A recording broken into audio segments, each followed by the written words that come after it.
విప్రాజ్ నిగం కొట్టింది 6-4 అనేది చాలా పెద్ద కాంట్రవర్సీ జరుగుతుంది. ఎందుకంటే ముంబై డైరెక్ట్ క్వాలిఫై అయిపోయింది, డీసీ మీద విన్ అయ్యి.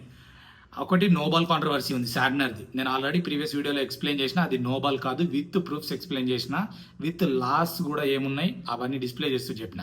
అది అయిపోయింది. నెక్స్ట్ విప్రాజ్ నిగమ్ది 6 కాదా అనేది ఈ వీడియోలో మాట్లాడదాం.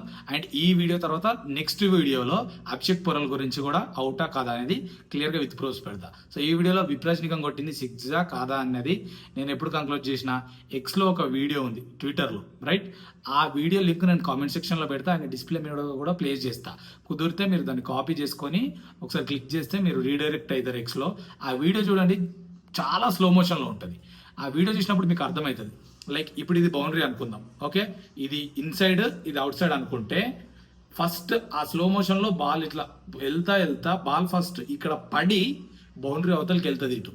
ఇక్కడ పడ్డ ఫోటోని తీసుకొని చాలా మంది ట్రోల్ చేస్తారు ముంబైని, లైక్ ఎంపైర్స్ని కొన్నారు అది ఇది అంటూ, చీటింగ్ చేసారని ముంబైని. అదే కదా, బట్ ఆ వీడియో చూడండి, లింక్ కామెంట్ సెక్షన్లోనే ఉంటుంది.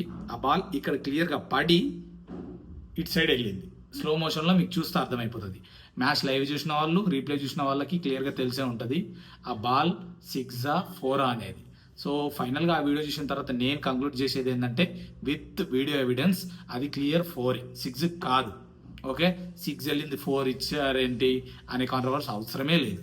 క్లియర్ ప్రూఫ్ ఉంది, అక్కడ ఏం చీటింగ్ జరగలేదు, ముంబై వాళ్ళు కొనలేదు, అంపైర్స్ అమ్ముడు పోలేదు, విత్ ఇన్ ద లాసే జరిగింది గేమ్. ఓకే, క్వాలిఫై అయ్యే ఇంపార్టెంట్ మ్యాచ్లో డీసీ వాళ్ళు అటువంటి డిసిషన్స్ని అగెనెస్ట్ ఎందుకు వెళ్తారు కదా.